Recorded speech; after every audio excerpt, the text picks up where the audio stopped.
During the late 80s and 90s Superman comics, the era of many titles for the Man of Steel, many new characters, concepts, and most interestingly, villains would be created. I'd go as far as to say that there were more new characters introduced in Superman comics from the years 1988 to 1999 than there had been from Superman's inception to Crisis. By that, I don't mean one-off characters or two-off characters, I mean characters introduced with the intention to become staples, be additions to Superman lore going forward. And a lot of them have stuck around or returned. Maxima, Superboy, Steel, Lena Luthor II, and even Bloodsport. But there was of course a lot of characters who didn't make it past the 90s, and if they did, they would be used very sparingly, as is the character we're talking about today. Obsession, a fangirl of Superman's with an obsession on the Man of Steel, and a lack of subtlety for her name choice. It's a concept that's heavily playing with the toxic fandoms and the angle as to when they go too far with the obsessions on who they are a fan of. Which makes sense to me, because if pop stars are going to have them, of course superheroes are also going to have them in universe. Now, Obsession's real name is Donna Dearden, who appeared a few times before even becoming Obsession, introduced in Adventures with Superman issue 532 from 1996 as a reporter for GBS, who would meet Jimmy Olsen where she appeared smitten with him, asking him out. Oh, poor Jimmy. Poor Jimmy. And in issue 533, we'd see this date. At first, Dana comes across what's like a new love interest for Jimmy, having a very small role in both issues. But, poor Jimmy. Now, this date's at a museum where on display are coins which are said to be magic, able to give godlike powers to the holders. And the date's interrupted by a battle, but it seems like Dana and Jimmy are becoming closer. Dana would debut as Obsession in issue 538 from 1996, on the cover sporting her first costume. It does feel a little more alien, which could be why they later changed it on to being a Superwoman costume, since it's more in tune with the character. Although not to say I don't dislike this costume, or like this costume, I think this costume is actually pretty okay. It's not great, it's not bad, but it's kinda, I don't know. I like it, but with a few tweaks I think it would have been a lot better. This issue starts off with Jimmy going on the worst date ever going to Dana's apartment. He tries to make small talk talking about her Greek statues, with a joke asking if she robbed a museum or something, which she seems a bit put off by. She then knocks Jimmy out and holds him as a hostage. I feel really bad for Jimmy in this issue. Actually, it's about to get really worse for Jimmy. We cut to Clark's day, which we'll skip most of because for this video it doesn't really matter. It's just mainly him moping around because Lois doesn't like the fact that he's considering cheating on her with a mermaid. Why would she be upset? And yes, it's an actual mermaid. But what I do want to draw your attention to is his sweet ponytail. Scrumptious. Anyways, back to Obsession. She apologizes to Jimmy since she's new to her powers, with it meant to be a mystery as how she got them. Although if you had read the previous issues where they went to that museum, you probably know where she got them. She asks him how to get into contact with Superman, to which he puns to rob a bank, followed by her punching him across the room. She doesn't stop there, she continues to beat him with her super strength. Jimmy, being just a normal person, can't take the abuse, and gives in. Also thinking that Superman maybe could beat her, and tells her about his watch that he keeps in a safe that can call him at any point when he's in danger.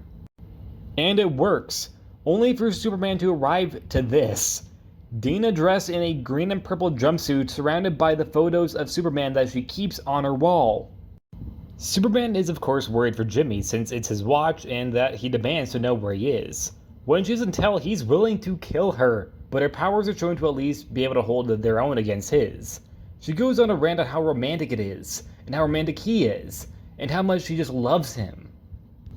I feel unsafe, even though this is a fictional story that was published before I was born. We get told that her powers come from the magic coin she stole from the museum, which grants her the powers of the Greek gods. Strength of Hercules, Speed of Hermes, Thunderbolt of Zeus, and the weirdest one by far, the site of Heimdall. I assume this was likely a mistake of the writers, since if you don't know, Heimdall isn't a Greek god but a Norse god, although you might know that because of Thor. Either way, she shouldn't have that power. I feel like they should have replaced that with like an Aphrodite ability.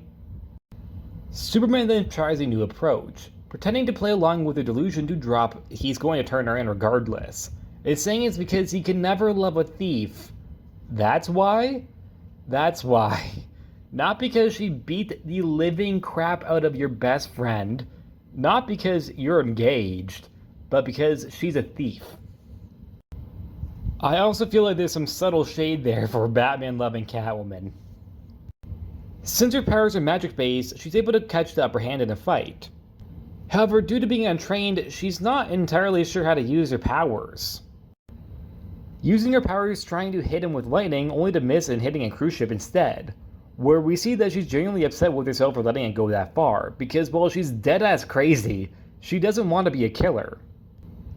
But you know, torturing Jimmy Olsen, that's fine apparently.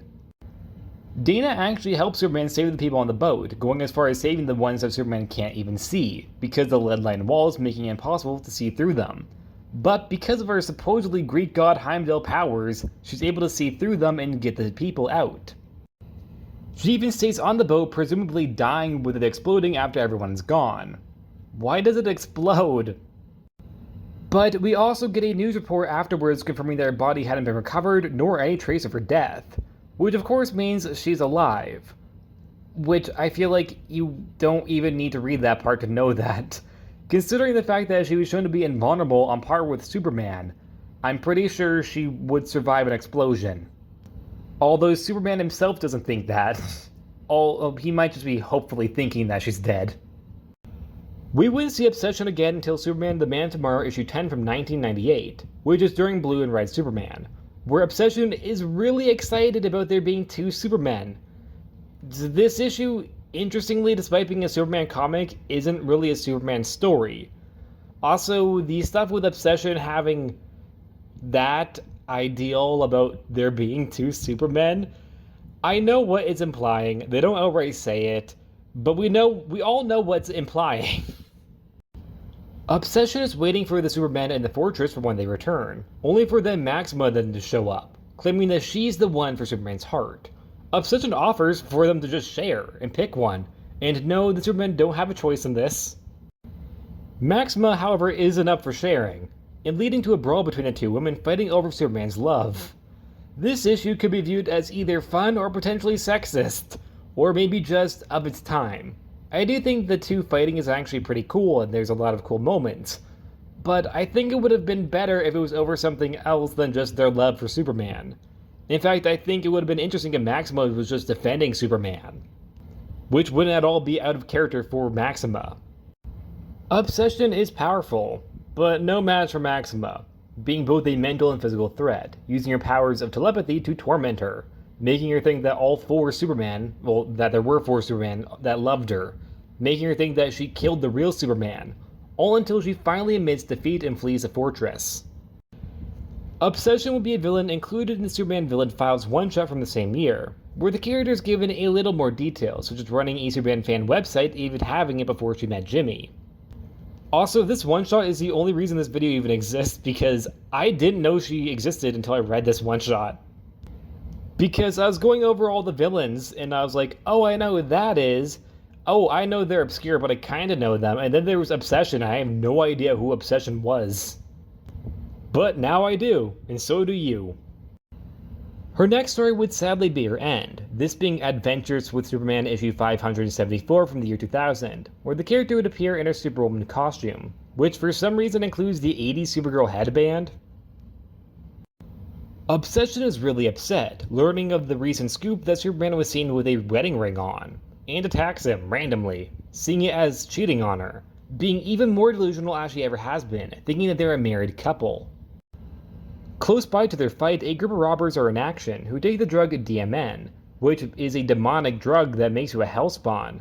Dana actually helps Superman fight them, but when the demons jump at him, she takes the hit, dying in his arms. This issue ends with a demonic figure finding her corpse, and is very excited to what seems to be sending her to hell, which we'd actually see in Harley Quinn issues 21 and 22 from 2002. Obsession was shown to be one of the few people in hell that would help out Harley in her time trapped there.